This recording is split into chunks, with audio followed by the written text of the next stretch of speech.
At kay kuya, ay ate. Kamusta po? Bakit hindi pa po kayo napunta ng ng temporary market?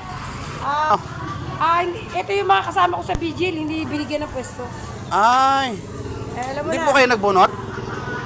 What's up mga kasarap? At ngayong araw nga po ay ating titignan yung sitwasyon dito sa lumang palengke mga kasarap.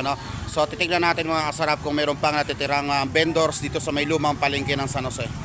So sa bungad mga kasarap, yung sa mga gilid ng palengke mga kasarap, ay ayan na po, no? Yung iba ay wala na talaga, naglipat na dun sa temporary market. So pasok tayo sa loob. Meron pa rin dito mga kasarap na nagtitinda. Ilan-ilan pa rin yung nandito kasi yung ginagawa pa yung pwesto nila doon sa temporary market. At nandito pa sila ngayon nakatira. Dito sa may gilid-gilid lamang ng palengke, lumang palengke. So banda rito mga kasarap ay halos kalahatan ay wala na rin at lumipat na sa may temporary market. At kay kuya, ay ate. Kamusta po? Bakit hindi pa po kayo napunta ng ng temporary market? Still kicking. Gumagana pa rin naman eh. Pero may ginagawa pa doon na pwesto Ito yung mga kasama ko sa Vigil, hindi binigyan ng pwesto. Ay, Alam mo hindi na. po kayo nagbunot? Hindi ako kasama sa binigyan ng pwesto. Ay siya. Ganun talaga. May pinaglalaban tayo eh, kaya hindi talaga mabibigyan ng pwesto. Ay paano po yan pag ginawa na po ito? Matagal pa yun? Matagal pa kaya to? Matagal pa. Wala pa silang nilalagyan ng program of works dyan, no? Ay, Wala pa. Wala pang billboard, wala pang... matagal pa to mga... Matatag sa aming plano. Wala pang linaw, kumbaga. Wala pa. Matagal pa. Pero kung halimbawa pabubunutin kayo, lilipat po kayo ng temporary market. Malabo mangyari. Personal kami dito.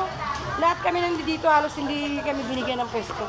Kasi kasama ko sila nag-vigil. Marami pa kayo Marami, hanggang dyan sa loob. Yung iba, may permit, may lease contract yung mga yan, kaya bigyan pa sila. Sige po, salamat po. Oo.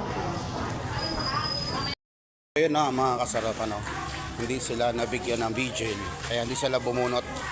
So marami pa rin naiwan dito sa loob ng palengke, lumang palengke ito mga kasarap. So andito tayo ngayon sa may isdaan yan mga kasarap, sa kabila ay karne. Ilan-ilan na lang yun na andito sa lumang palengke. Hindi sila nagbunot dahil yun nga, maraming diskusyonan, so hindi natin alam kung anong. Hello po, magandang hapon. Ayan guys, marami pa rin nandito na iwan guys sa loob ng palengke, pero halos karamihan ay wala na, nandoon na sa temporary market hanggang doon. Wala na. So nakausap natin yung si ate kanina, yung ating followers. Hello po, magandang hapon po. Sabi niya nga na pinag-iinitan sila. So mahirap na pasukin yung gano'n guys. Ayun ay hindi ko na alam guys kung ano ang nangyayari. So yun, nasa loob na lang yung natitira na puro basura guys ang naiwan.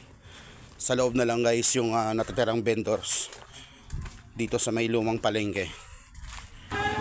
So yun mga kasarap, so matagal pa rin sila dito mga kasarap sa lumang palengke, so hindi pa naman agad-agad na mayayari gagawin tong lumang palengke. So nandito muna sila pansamantala, itong mga naiwan na vendors dito sa may lumang palengke guys. So yun lang mga kasarap, at thanks for watching. Uwi na tayo.